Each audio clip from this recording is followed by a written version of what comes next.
चौधरी और अपने channel Neeta Chaudhary live news के ज़रिए आपसे मैं रूबरू होते रहती हूँ और देश और दुनिया से जुड़ी अहम मुद्दों पर बातचीत करती हूँ। आज हम बात करेंगे चीन और भारत के रिश्तों पर और इस रिश्ते पे किस तरह से जो राजनीति हो रही है उसको देखकर आज राज्यसभा में खुद उपसभापति भी किस तरह से आश्चर्यचकित रह गए।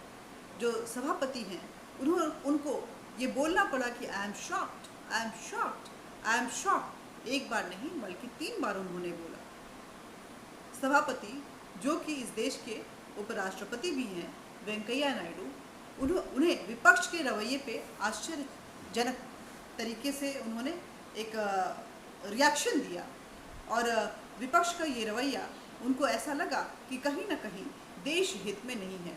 और ये सिर्फ उनको ही नहीं, जब मैं देख रही थी और जिस तरह से विपक्ष लगातार बोलने में बाधा पहुंचा रहा था और अपनी बातों को रख रहा था, ऐसा लग रहा था कि वो भारत के पक्ष में नहीं बल्कि चीन के पक्ष में अपनी बातों को रख रहा है। आपको बता दूं कि लोकसभा में रक्षा मंत्री राजनाथ सिंह ने पहले ही अपनी बातों को रख चुके हैं और आज वो राज्यसभा में चीन भारत चीन सीमा पे जिस तरह की गतिविधियां चल रही हैं उसको लेकर के सभा को जानकारी दे रहे थे। राजनाथ सिंह के अगर वक्तव्य को देखें तो वो साफ साफ कह रहे थे, उनका पहला लाइन ही था कि भारत चीन सीमा पे सब कुछ ठीक नहीं है। उन्होंने पहले ही बोल दिया कि भारत चीन सीमा पे कोई इस गलत फहमी में ना रहे कि चीज़ें बहुत नॉर्मल हो रही हैं या चीज़ें नॉर्मल होने की संभावना में है। उन्होंने कहा कि सब कुछ ठीक नहीं है। चीन अपनी बातों पे कायम नहीं रह रहा है। चीन लगातार भारत की सीमा पे अपने विस्तारवाद को लेकर के घुसने की कोशिश कर रहा है। वो सैनिकों को उकसा रहा है। वो गलवान घाटी में बार बार डिस्टर्बेंस क्रिएट करने की कोशिश कर रहा है। चीन जो कहता है उसकी कथनी और करनी में बहुत फ़र्क है। वो साफ बोल रहे हैं कि चीन अपनी बातों पे नहीं टिका हुआ है। वो जो बोलता है कि हम विस्तारवाद नीति को नहीं अपना रहे हैं, वो बिल्कुल ऐसा नहीं है। वो घुसने की भरसक प्रयास कर रहा है। चीन के सीमा पे तनाव बरकरार है और भारत चीन सीमा पे हमारी सेना मुंहतोड़ जवाब दे रही है। चीन को जो है वो पीछे घसकाने के लिए लगातार कोशिश करे। आपको एक बात यहाँ पे क्लियर कर दूँ कि जिस तरह की बातें आ रही हैं कि चीन भारतीय टेरिटरी में घुस आया है, उसको ऐसा नहीं कहेंगे क्योंकि चीन और भारत की जो सीमा रेखा है, जो जिसको कि हम LAC line of actual control बोलते हैं, वो डिमार्केटेड नहीं है। यानी कि उसकी विस्तृत रूपरेखा जो है वो नहीं डाली गई है जैसा कि पाकिस्तान के साथ हमारे यहाँ है। वहाँ पे ऐसा मान लिया गया है कि ये जोन हमारा है और ये जोन आपका है और उसके बीच में जो पहाड़ी इलाके आते हैं या जो भी घाटियाँ आती हैं उसको मान लिया जाता है कि ये बफर जोन है, यहाँ पे कोई नहीं आएगा। वहाँ पे न चीन आएगा और न भारत आएगा। ये बफर जोन है। जब तक डिमार्केशन नहीं होता है इस बफर जोन में किसी की एंट्री नहीं होगी। लेकिन चीन गाहे बेगाहे क्या करता है कि उस बफर जोन में आके अपनी बातों से मुकरना चाहता है और भारत की टेरिटरी को डिस्टर्ब करने की कोशिश करता है। ऐसी हालात में क्या होता है कि भारतीय सेना जाती है। पहले ऐसा होता था कि भारतीय सेना जाती है, उनको समझाती बुझाती है, फेस ऑफ जो स्टैंड ऑफ सिचुएशन या फेस ऑफ सिचुएशन जिसको हम बोलते हैं वो कायम रहता है जब तक कि चीन नहीं जाता है वापस। और उसके बाद जब वो चला जाता है बातचीत के जरिए कमांडर लेवल पे बातचीत होती है, सैनिक आपस में बात करते हैं, उससे बात नहीं सुलझता है तो कमांडर लेवल पे बातचीत होती है, उससे नहीं बात का समाधान निकलता है तो डिप्लोमेटिक चैनल से इस बात को रखा जाता है और उसके बाद दोनों देश किसी एक सहमति पे आते हैं और उसके बाद सेनाएं जो है अपने अपने पूर्वत स्थान पे यानी कि स्टेटस को मेंटेन करते हुए वापस चली जाती है। लेकिन इस बार चीन मानने को तैयार नहीं है। चीन ज़बरदस्ती एक उलझन सी क्रिएट करने की कोशिश कर रहा है। उसकी भी अपनी मजबूरियां हैं क्योंकि चीन में ऑलरेडी बगावत शुरू हो चुका है। शी जिनपिंग को लेकर के वहाँ पे सहमति नहीं बन पा रही है। चीन आर्थिक तंगी से गुजर रहा है। चीन कोरोना वायरस को लेकर के जिसका कि जन्मदाता है चीन, जो सबसे बड़ा प्रोड्यूस उन्हीं की लेबोरेटरी में इसका प्रोडक्शन हुआ और पूरा विश्व आज इस महामारी से गुजर रहा है, उसको लेकर के विश्व चीन के अगेंस्ट है। ताइवान चीन को आंखें दिखा रहा है। तिब्बत उनकी बातों को मानने को राजी नहीं है। हांगकांग किसी भी हाल में चीन के साथ समर्थन में नहीं उतरना चाहता। वियतनाम साउथ चाइना सी पे चीन को खदेड़े हुए है। जापान भी कुछ इसी तरह से चीन को बार बार भगा रहा है। और अगर हवाई रेखा को देखें कि अगर आसमानी सीमा रेखा को देखें तो वहाँ पे अमेरिका लगातार गश्त लगा रहा है। और अमेरिका भी साउथ चाइना सी और जो विस्तारवाद की नीति चीन अपनाते रहता है, उसको लेकर के जो अमेरिकी एयरफोर्स है या उनकी जो नेवी है वो लगातार चीन पे नज़र बनाई हुई है। चीन को लेकर के यूएन में भी काफ़ी हंगामे हो रहे हैं। लेकिन चीन अब ऐसी इस तरह की सिचुएशन में क्या कोशिश कर रहा है, वो विश्व का ध्यान भटकाने की कोशिश कर रहा है और भारत को डिस्टर्ब करने की कोशिश कर रहा है। चीन को पता है कि चीन अगर भारत को डिस्टर्ब करता है तो कहीं ना कहीं विश्व का जो एक धर्मनिरपेक्ष, शांतिपूर्ण और इस तरह का जो एक चेहरा बना हुआ है भारत का, उसको डिस्टर्ब करके वो चीन भटकाने की कोशिश करता है। क्योंकि एशियन जोन में अगर हम देखें तो चीन के बाद अगर कोई शक्तिशाली देश है तो भारत है, जो चीन को शिकस्त दे सकता है। चीन को कहीं ना कहीं ये डर सता रहा है कि कहीं भारत इस तरह से ऊपर उठा तो चीन को कहीं उसका खामियाजा ना भुगतना पड़े। तो ये सारी चीज़ें हो रही हैं। लेकिन चीन के बारे में एक और बात बता दूं कि जब चीन को लेकर के राजनाथ सिंह लगातार बोल रहे थे, आपको 10 उनके पॉइंटर्स बता दूं। उन्होंने कहा कि चीन जो है वो सीमा पे लगातार डिस्टर्बेंस क्रिएट कर रहा है। चीन जो है इंफ्रास्ट्रक्चर जो है बढ़ा रहा है। चीन के सैनिक की संख्या जो है वो लगातार बढ़ती जा रही है सीमा पे। चीन जो कह रहा है और जो कर रहा है दोनों में काफ़ी का फ़र्क है। चीन मानने को तैयार नहीं है। चीन के साथ अब तक जितने भी बात में विफल हुए हैं, लेकिन उन्होंने साथ में ये आश्वासन भी दिया कि भारत इसके लिए पूरी तरह से तैयार है। भारतीय सैनिक को मुंह तोड़ जवाब दे रहे हैं। भारतीय सेना ने चीन को शिकस्त दिया हुआ है, उनको पेट्रोलिंग नहीं करने दे रहे हैं। चीन को बफर जोन से हटाने की पूरी कोशिश की जा रही है। लेकिन इस बीच में जब रक्षा मंत्री ने ये सारी बातें कही तो खुद सभापति, देश के उप राष्ट्रपति वेंकैया नायडू भी अब अचंभित रह गए। उन्होंने खड़े होकर बोला कि भारत की नीति है। उन्होंने बोला कि मैं 1 मिनट आपको इंटरप्ट करना चाहता हूँ। फिर खड़े हुए और बोले कि भारत जो है 2 चीज़ों में बिलीव करता है। एक तो वसुदेव कुटुंबकम, यानी कि पूरा विश्व जो है उसको परिवार की तरह लेता है। और सर्वभौमानि सुखानि, यानी कि पूरा विश्व सुखी रहे, इसकी भावना के साथ भारत रहता है। और उन्होंने बोला कि भारत आगे भी इसी तरह से काम करेगा।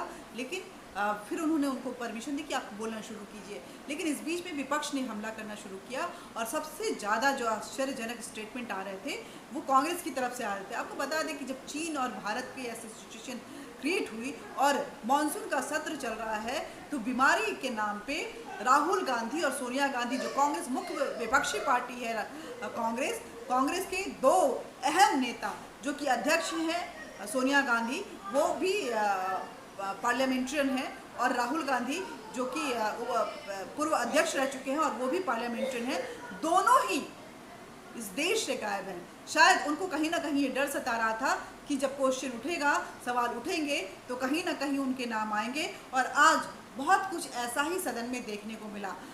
लगातार कांग्रेस नेता की तरफ से ये जस्टिफाई किया जा रहा था कि हाँ, चीन ऐसा कर रहा है तो हम लोग क्या कर रहे हैं, हमारी क्या है, हमने उनको ये क्यों नहीं किया। यहाँ तक कि पूर्व रक्षा मंत्री ए.के. एंटनी ने तो ये तक कह डाला कि खबर आई है कि चीन पेट्रोलिंग नहीं करने दे रहा है, इसका मतलब कि हम शिकस्त में हैं। ये चीन को मनोबल देता है। तो ऐसे में जाहिर सी बात है उनकी कहीं ना कहीं ये ड्यूटी भी बनती है, क्योंकि सोनिया गांधी को खुश करना है और राहुल गांधी को खुश करना है, क्योंकि कांग्रेस और भारतीय राष्ट्रीय कांग्रेस और चीन की कम्युनिस्ट पार्टी जो कि शी जिनपिंग की पार्टी है, उनके बीच में पैक्ट है और उसका फ़ायदा जो है राजीव गांधी फाउंडेशन को लगातार मिलते रहता है। ऐसे में जाहिर सी बात है कि अपने नेता को खुश करने के लिए ये जो सांसद है लगातार कुछ ना कुछ बोल रहे थे कि जो कि चीन के फेवर में जा रहा था, भारत को बैकफुट पे ला सकता था। आपको बता दें कि जब वो बोल रहे थे और जब सिर्फ कांग्रेस ने शुरुआत की, उसके बाद सपा भी जिस तरह से इस मुद्दे पे कूदी, तो उसको देख के खुद उपराष्ट्रपति जो कि सभापति हैं उस राज्यसभा के,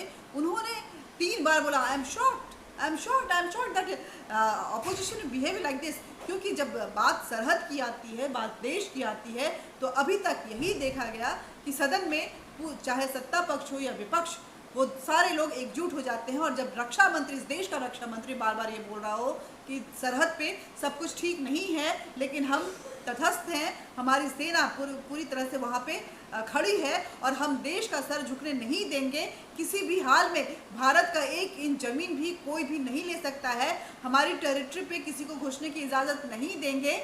जो पेट्रोलिंग की बात हो रही है, वहाँ पे अगर वो इंफ्रास्ट्रक्चर क्रिएट किए हुए हैं, तो हमने भी अपनी पूरी तैयारी, हर सिचुएशन का सामना करने के लिए भारत पूरी तरह से तैयार है। वो संकेत दे रहे हैं कि अगर युद्ध जैसी भी स्थिति आती है तो भारत तैयार है। वहाँ खाद्य और राशन और सभी सुविधाओं से लेकर के हर चीज़ को वहाँ पे पहुँचा दिया गया है। यही नहीं, जब बर्फबारी शुरू हो जाएगी और तापमान 0 से कहीं माइनस में चला जाएगा, तब भी हमारी सेना सुरक्षित रहे, उनको ठंड से किसी भी तरह का नुकसान नहीं हो, इसकी भी पर्याप्त तैयारी कर ली गई है। लेकिन कांग्रेस इसको मानने को राजी नहीं था, बार बार चीन की आवाज़ में चीन को असर मिलाते हुए बोल रहा था। यही नहीं, अगर हम देखें तो लेफ्ट के कुछ नेता जैसे प्रशांत भूषण, योगेंद्र यादव, ये सारे जो हैं, और ये लगातार अटैक कर रहे हैं भारत पे क्या, और इंटरनल डिस्टर्बेंस क्रिएट करने की कोशिश कर रहे हैं। वो ये बोल रहे हैं, एक शर्जिल उस्मान करके एक व्यक्ति आया है अभी सामने, वो बोल रहे हैं कि बाबरी मस्जिद हम फिर से बनाएंगे, मुसलमानों को अपना हक मांगने के लिए अब सड़क पे आने की ज़रूरत है, गैर कानूनी तरीके से भी उनको अपना हक जताने की ज़रूरत है। ये योगेंद्र यादव बोल रहे हैं। आप समझ सकते हैं कि कितनी बड़ी बात है ये। आपको बता दें कि लेफ्ट को चीन की तरफ से ये इंटेलिजेंस की रिपोर्ट है कि बहुत बड़ी तादाद में उनको पैसे मिलते हैं, डिफरेंट चैनल से आते हैं। अभी हाल ही में हमारे इंटेलिजेंस ने चीन के एक हवाला कांड का विस्फोट भी किया था, जिसके कई बैंक अकाउंट थे और डिफरेंट उनको अलग अलग जगहों पे उसके पैसे जा रहे थे, अलग अलग कंपनियों को जा रहे थे, उसमें कांग्रेस का भी नाम आया था। तो ऐसे में ये ज़रूरत है, कांग्रेस को समझने की ज़रूरत है कि आखिर ये ऐसे वक्त में जबकि चीन को लेकर के बहुत ज़्यादा तानातानी की स्थिति बनी हुई है, राहुल गांधी लगातार चीन को लेकर के ट्वीट भी कर रहे थे, और जब सदन में बोलने की बारी आई तो आखिर राहुल गांधी क्यों विदेश भाग गए, आखिर सोनिया गांधी क्यों विदेश भाग गई। सोनिया गांधी ने जब कांग्रेस की तरफ से उनकी कम्युनिस्ट पार्टी के साथ हस्ताक्षर किया था, तो उसमें ऐसे क्या वायदे कर दिए थे जिसके खुलने का डर था कि राहुल सोनिया यहाँ से गायब हो गए, भारत को छोड़ के चले गए, और सिचुएशन ऐसी बनी हुई युद्ध जाए। ये पहला मौका नहीं है। कहा जाता है कि जब पाकिस्तान के साथ भी युद्ध हो रहा था तो राजीव गांधी जो है, जिसमें बांग्लादेश अलग हुआ था, राजीव गांधी उस वक्त इंडिया से चले गए थे, सोनिया गांधी उनको लेके चली गई थी। तो ये इस देश के मुख्य विपक्षी पार्टी के हालात हैं। ऐसे में देश की जनता को सोचने की ज़रूरत है, कांग्रेस को भी समझने की ज़रूरत है कि देश अभी क्राइसिस से गुजर रहा है, महामारी का समय है ये, और चीन उकसाने की कोशिश कर रहा है, चीन युद्ध जैसी स्थिति बना रहा है, और उधर पाकिस्तान कश्मीर को लेकर के इंडियन इस्लामिक कंट्रीज़ के साथ एक गुटबंदी करने की कोशिश कर रहा है। भारत 3 तरफा जो है वो लड़ाई लड़ रहा है। हालांकि हमारे सेना अध्यक्ष और हमारे सीडीएस ये बार बार करते रहे हैं कि हम हर तरह से तैयार हैं, हम 2.5 वॉर के लिए तैयार हैं। 2 जो कि एक पाकिस्तान एक चीन होता है, हाफ जो कि हमारी इंटरनल जो थ्रेट्स हैं, जिसको कि आतंकवाद, नक्सलवाद, और लेफ्ट विंग जो कि एक तरह कोई पाकिस्तान को सपोर्ट करता है, कोई चीन को सपोर्ट करता है, उनकी बात कही जाती है। उसके लिए पूरी तरह से तैयार है। लेकिन एक बात आपको भी बता दूं कि देश अभी क्राइसिस से गुजर रहा है, स्थिति बहुत अच्छी नहीं है, सरहद पे कभी भी कुछ भी हो सकता है, देश को इसके लिए तैयार रहना चाहिए। और अभी वक्त है सरकार का साथ देने का। राहुल गांधी, आप आइए और सरकार के साथ खड़े हो जाइए, क्योंकि आपकी बहुत ही मंशा है कि मैं किसी न दिन इस देश का प्रधानमंत्री बनूं। तो प्रधानमंत्री बनने के लिए अपने आप को प्रूफ करना पड़ता है, वो जो निष्ठा है वो दिखानी पड़ती है, ना कि ऐसे क्राइसिस की जगह के समय में भाग जाना पड़ता है। आज तक के लिए इतना ही, बस बातचीत करते रहेंगे, लेकिन कांग्रेस को समझने की ज़रूरत है, विपक्ष को समझने की ज़रूरत है। खासकर कांग्रेस को गुलाम नबी आज़ाद बोलते हैं कि हाँ जी मैं तो वहाँ पे गया था। अभी बात हो रही है कि देश में कैसी स्थिति है, तो मैं जानता हूँ, मैं राजीव गांधी के साथ सियाचिन गया था और इंदिरा गांधी के साथ लद्दाख गया था। वो अपना गुणगान करना शुरू कर देते हैं, उनकी तरफ से क्या जो सलाह है ये देने को राजी नहीं है। आनंद शर्मा कुछ और बोल रहे हैं, कांग्रेस पार्टी की तरफ से एक अजीब सा बयान दिया जा रहा है। तो आप कांग्रेस पार्टी क्या ये नहीं जानती है? मैं आपको बता दूं कि AK एंटनी साहब, आपको बता दूं कि जिस पेट्रोलिंग की आप बात कर रहे हैं, आपको याद होगा दौलत बेग ओल्डी 2013 में जब चीन इस टेरिटरी में घुस आया था, आप उसको छिपा रहे थे और 1 महीने तक चीन वहाँ पे बैठा रहा था। आपने देश से इस बात को छिपाई थी। बाद में जब ये बात सामने आई, चीन, आप बोलते हैं कि चीन उधर से चला गया है, लेकिन ऐसा कहा जाता है चीन भी इस बात से संतुष्ट है कि ठीक है, वो 20 कदम आगे आया था, जो कि 10 किलोमीटर कहा जाता है कि वो आगे आया था, और कुछ 2-4 कदम पीछे गया था, और उसमें भारत संतुष्ट हो गया था। ये सारी बातें भारत से छिपाई गई थी। उस वक्त दौलत बेग ओल्डी में क्या हुआ था, धैमचुक में क्या हुआ था, चुशुल में जो जिस तरह से पैंगोंग लेक पे लगातार बढ़ रही थी, और भारत उस समय बैठक हुआ था चुशुल में दोनों देशों के बीच में, तो किस तरह की स्थिति हुई थी, आप क्या उसको भूल गए हैं? आप नहीं जानते हैं कि किस तरह से चीन जो डिफेंस के मिनिस्टर होते हुए कि किस तरह से चीन जो है वो डिफेंसिव नहीं रहता है। वो जब बात बॉर्डर की आती है, लद्दाख बॉर्डर की आती है, अरुणाचल बॉर्डर की आती है, तो न जाने वो कैसे कैसे हथकंडे अपनाता है। और आपकी जब सरकार थी तो आप किस तरह से एक ऑफेंसिव एटीट्यूड के साथ पीछे हटते जाते थे, जिसका नतीजा ये है कि न जाने कितने हज़ार किलोमीटर जो है हमने चीन को अब तक दे दिया है, 62 से लेकर अब तक। लेकिन अभी हम लोगों के लिए गर्व की बात यह है कि हमारी सेना ने जो 62 के समय में हेलमेट टॉप, ब्लैक टॉप और न जाने ऐसे कितने माउंटेन्स थे जिसको हमने छोड़ दिया था, आज हमारी सेना वहाँ पे जाके बैठी हुई है, ऊपर में बैठ के नीचे में चीन पे नज़र बनाई हुई है। चीन की हर गतिविधि पे हमारी नज़र है और हम चीन का मुकाबला करने के लिए पूरी तरह से तैयार हैं। आज के लिए बस इतना ही। बातचीत करते रहेंगे, बातचीत का ये सिलसिला जारी रहे, इसके लिए ज़रूरी है कि आप हमारे चैनल को सब्सक्राइब करें, साथ ही बेल बटन दबाएँ और अपने विचार साझा करने के लिए कमेंट बॉक्स में कमेंट जरूर करें। धन्यवाद।